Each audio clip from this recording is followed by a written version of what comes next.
Est-il possible d'évaluer le prix d'une vie humaine? Si une majorité d'entre nous comprend bien qu'il est impossible de donner un chiffre précis, cela ne nous empêche pas de respecter la vie de tout un chacun.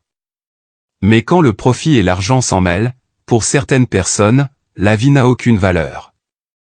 Laissez-moi vous raconter l'histoire de la Triangle Shirtwaist Factory, l'enfer sur Terre.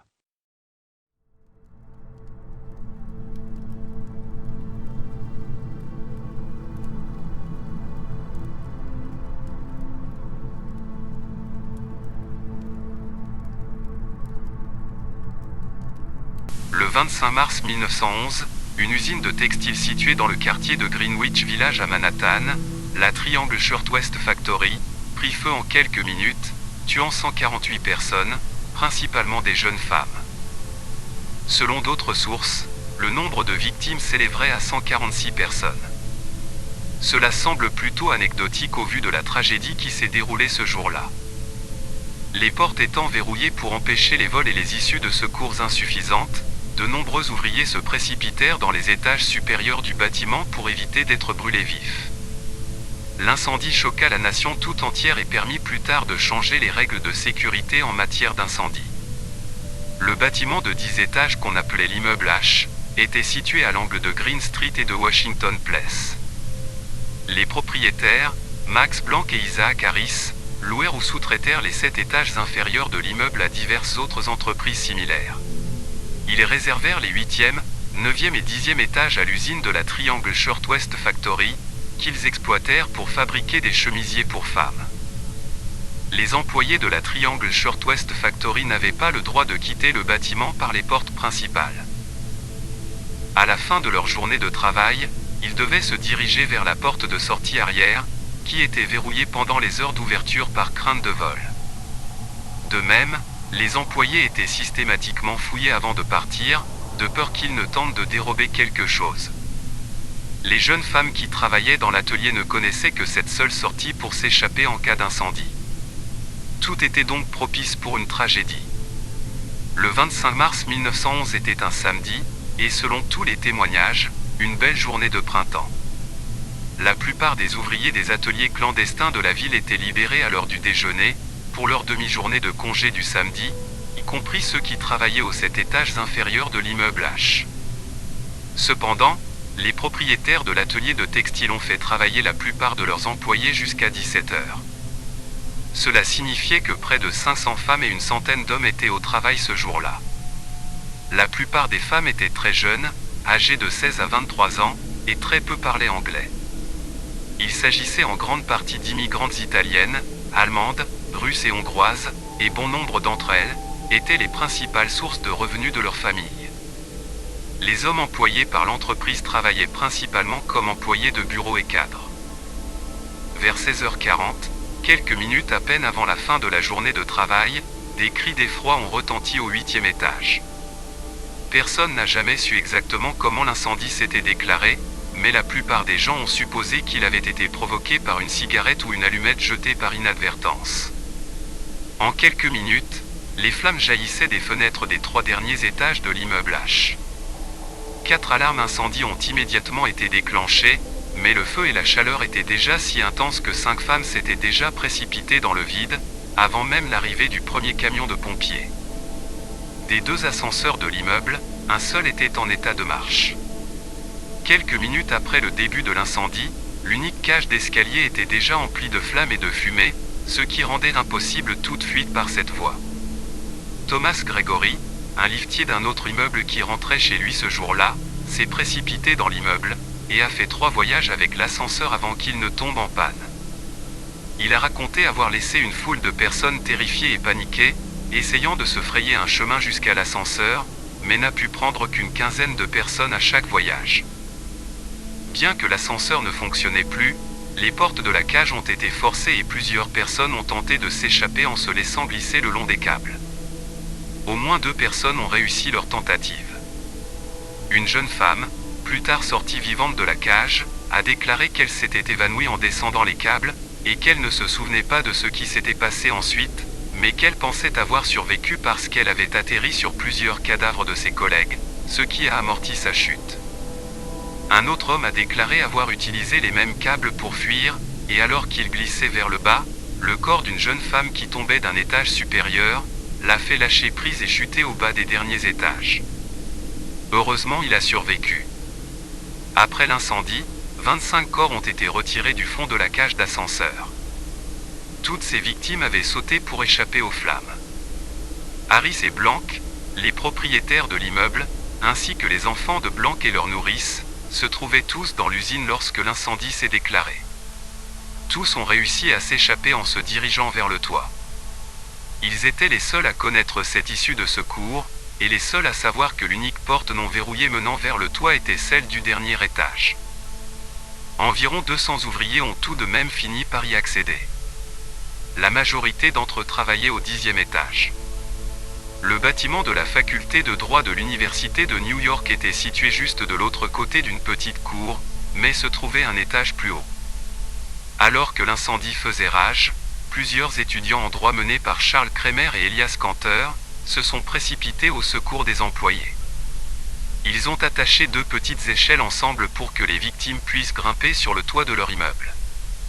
Charles Kramer est descendu sur le toit inférieur pour les aider à monter l'échelle, et ils ont ainsi pu sauver 150 hommes, femmes et jeunes filles. Charles est ensuite descendu au 10e étage à la recherche d'autres survivants. Il n'a vu qu'une jeune fille, les cheveux en feu. Elle courut vers lui en hurlant et s'évanouit dans ses bras. Il éteignit le feu dans ses cheveux puis la porta en lieu sûr. Il continua ensuite à chercher d'autres survivants, mais n'en trouva plus. Pendant ce temps, à l'autre bout du toit, une cinquantaine de personnes s'étaient rassemblées et se battaient pour escalader les 5 pieds qui les séparaient du toit du bâtiment voisin. Plusieurs étudiants ont rapporté avoir vu des hommes donner des coups de pied et mordre les femmes et les filles, les poussant hors de leur chemin alors qu'elles s'échappaient pour se mettre en sécurité. Après l'arrivée des pompiers, les secours se mirent en place rapidement. Les hommes du feu déployèrent leurs échelles pour porter secours aux victimes coincées dans les étages supérieurs, et pour éviter qu'elles ne sautent dans le vide. Malheureusement, leurs échelles n'atteignaient que le 6e étage. De nombreuses personnes tentèrent de sauter sur les échelles, mais aucune ne parvint à les rattraper, et toutes tombèrent dans le vide et la mort. Des filets de sécurité furent également utilisés, sans grand résultat. La hauteur était trop importante et lorsque les corps atterrissaient dans les filets, ceux-ci se déchiraient laissant les victimes s'écraser sur le trottoir. Dans un cas, une jeune fille fut retenue par le filet, mais comble de malchance, 3 autres personnes qui sautèrent juste après, atterrirent sur elle, et tous les 4 tombèrent au sol, morts. Quelques passants tentèrent également d'étendre des couvertures ou des bâches, mais le résultat fut presque le même. Le nombre de personnes sauvées de cette manière pouvait se compter sur les doigts d'une main. Une femme tomba avec une telle force qu'elle déchira un filet de sécurité, et traversa l'épaisse voûte en verre du trottoir, pour finalement s'immobiliser au sous-sol de l'immeuble. Les pompiers ont bien tenté de rattraper certains ouvriers qui se jetaient dans le vide, mais tellement de personnes sautaient en même temps, qu'il était tout simplement impossible de tous les sauver. Plusieurs secouristes et pompiers ont également été blessés par la chute de corps. Les efforts des sauveteurs ont également été entravés par le nombre croissant de cadavres éparpillés sur les trottoirs, rendant difficile le déplacement des échelles ou des filets de sécurité. Comme on était persuadé que les victimes tombées au sol sur les trottoirs étaient toutes mortes, on décida de les laisser sur place pour continuer à lutter contre l'incendie. Pourtant, quelques heures plus tard, une jeune femme encore en vie a été extraite d'un amas de cadavres. Elle a été transportée dans une ambulance sous les acclamations des passants. Alors que les étages supérieurs de l'immeuble continuaient à brûler, des milliers de personnes, rassemblées dans les rues en contrebas, ont assisté à la tragédie qui se déroulait sous leurs yeux. Impuissants, de nombreux témoins ont rapporté de véritables scènes d'horreur. Tout comme les secouristes, ils voyaient ces pauvres ouvriers se jeter par les fenêtres, leurs vêtements et leurs cheveux en feu. Ce spectacle qui s'offrait à leurs yeux était tout simplement insoutenable. Allongés sur le trottoir, les corps continuaient à brûler et sont restés là jusqu'à tard dans la soirée. 5 jeunes femmes, du côté de Green Street, ont grimpé sur le rebord de la fenêtre, se sont enlacées et ont sauté ensemble. Aucune d'elles n'a survécu. Ce n'est malheureusement pas la seule épouvantable scène à laquelle la foule a assisté. Une autre jeune fille qui avait sauté, a vu sa robe s'emmêler dans des fils et être restée suspendue dans le vide sous les yeux de la foule, incapable de l'aider. Sa robe a continué de brûler, mettant le feu au fil qui la maintenait en l'air. Elle a fini par tomber et se fracasser au sol. Les scènes de désespoir se succédaient comme un cauchemar sans fin. Une jeune fille âgée de 13 ans a été vue suspendue au rebord d'une fenêtre du 9e étage pendant quelques minutes. Puis le feu a atteint ses doigts, et elle est tombée dans un filet de sauvetage, avant d'être écrasée par 2 autres femmes qui sont tombées immédiatement après elle. Sous le poids des 3 personnes, le filet a cédé, précipitant les 3 malheureuses vers la mort. Certaines des filles qui avaient sauté du côté de Washington Place se sont écrasées sur les lampadaires et sont mortes avant même d'atteindre le trottoir. Comme de nombreuses femmes se sont jetées depuis la même fenêtre, leurs corps ont fini par créer un trou de près de 1,5 mètre de diamètre. Plus tard dans la soirée, les pompiers ont extrait plusieurs corps partiellement nus et brûlés de cette cavité. Au 9e étage, on aperçut également une jeune fille et une femme plus âgée. La femme plus âgée semblait calme et tentait de maîtriser la plus jeune qui hurlait de peur. Alors que la foule leur criait de ne pas sauter, la plus âgée l'entoura de ses bras et la tira vers l'intérieur du bâtiment. Malgré cela, la jeune fille, paniquée et apeurée, fit un mouvement brusque pour se libérer et sauta dans le vide. La plus âgée resta debout sur le rebord jusqu'à ce que les flammes soient si proches que ses cheveux s'enflammèrent. Elle leva les yeux vers le ciel, plaça ses bras le long de son corps et sauta, les pieds en avant. Elle s'appelait Bertha Wentrout, et on apprit plus tard que c'était la femme qui avait survécu au milieu d'un amas de corps sur le trottoir. 6 filles, après avoir atteint une fenêtre au 9e étage, se sont dirigées vers une corniche de 20 cm de large, qui courait sur toute la longueur du bâtiment. Lentement, elles se sont frayé un chemin le long de cette corniche, à plus de 30 mètres au-dessus du sol, en direction d'un câble électrique qui se balançait. Arrivées à proximité du câble, elles l'ont saisi simultanément pour tenter de se balancer jusqu'au bâtiment adjacent. Le câble s'est malheureusement cassé alors qu'elles se balançaient, les précipitant vers une mort horrible. Quelques mètres plus loin, au même étage, un homme et une femme se tenaient sur le rebord d'une fenêtre. L'homme a embrassé puis serré la femme dans ses bras, l'a poussée dans le vide et a sauté juste après. Dans une autre scène d'épouvante, une jeune fille, un homme et 3 femmes, enlacés l'un à l'autre, ont sauté dans le vide. La jeune fille a été retrouvée vivante après sa chute, et a été transportée d'urgence à l'hôpital où elle est décédée à son arrivée. Un petit groupe d'hommes a tenté de construire un pont humain entre le bâtiment en feu et la fenêtre d'un autre immeuble. Ils ont réussi à sauver un certain nombre de femmes, mais le poids de ces dernières est devenu trop important et le pont s'est effondré, l'homme du milieu est tombé au sol, le dos brisé. Il a fallu un peu plus d'1 heure pour éteindre l'incendie, et vers 19 h, les pompiers ont réussi à monter les escaliers et à grimper dans les étages. Ils ont rapporté que rien qu'au 9e étage 50 corps calcinés avaient été retrouvés.